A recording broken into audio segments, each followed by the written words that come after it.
Recent studies of animal consciousness tell us that bees have a highly developed capacity for processing complex visual information. They can even tell the difference between Cubism and Impressionism, between Picasso and Monet. But what do they think of them? Following a radical ethic of care, we have begun to seek animal perspectives, inventing in the process a new mode of art criticism. We present zoo realism. Zoo realism looks through the sensory mechanisms of animals to uncover the myths of art with two aims. 1, to better understand our diminutive stature in the cosmos. 2, to lead ourselves a merry dance. We present to you today a sample of our findings, decoded using the most sophisticated translation methods available.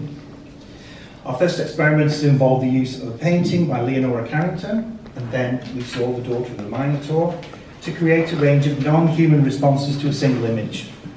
In an attempt to confuse our subjects, a second experiment has the same animals respond to a painting by Dora Carrington, the bark harmony in the ice off the Labrador coast. So far, we've drawn no conclusions from the raw data. You may draw your own. First experiment. Various animals respond to Leonora Carrington's painting, and then we saw The Daughter of the Minotaur. 1, a polar bear. I am the bear pole's white witness, arctic and heartsick, as time's icicle drips into the ocean of uninnocence. My vision is bipolar. I am a dichromat. I may lack the cone cells for seeing green, but still, through melting eyes, I perceive a new, alluring world, submarine and extraterrestrial.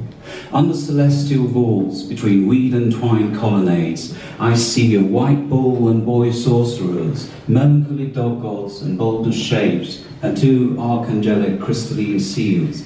This is not a hostile encounter where teeth chops, jaw pops, blows, huffs, moans, growls and roars can be heard. One of wonder, of whale song, wave splash, ice cracks and wing flaps. Not a whitewashed wish, but a translucent, furry dream. 2, a carpenter bee.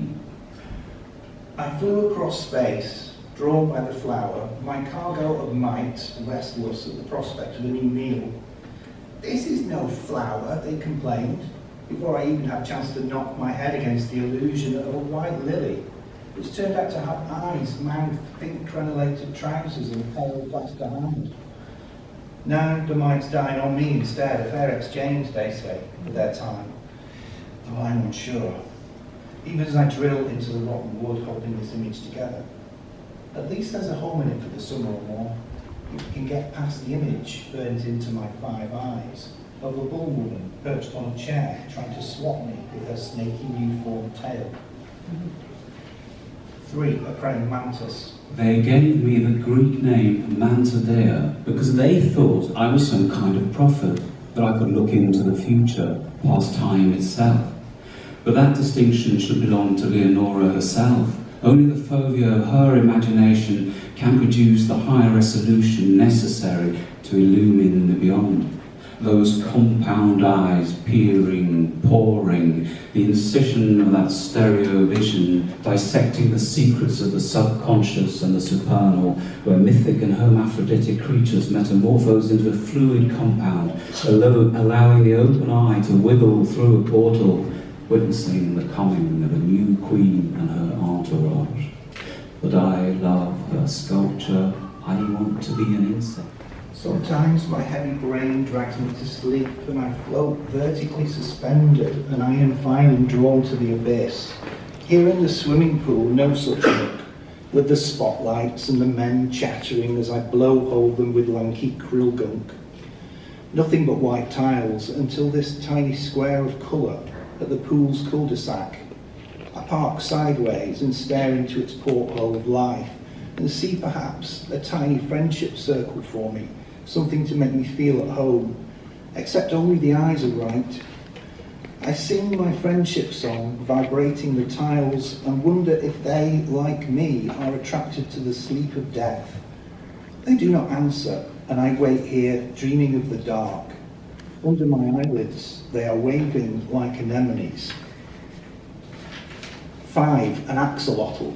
I am the Aztec god of fire and lightning, disguised as a salamander that never outgrows its juvenile stage, a pure Eternus. Let this be my axiom: I do not heal by scarring. Let this be my first theorem: I am critically endangered and must seek refuge in art, even though I am being framed by what I see here. A too white and too angular misrepresentation of my shape. My feathery pink external gills have been turned into bull's horns.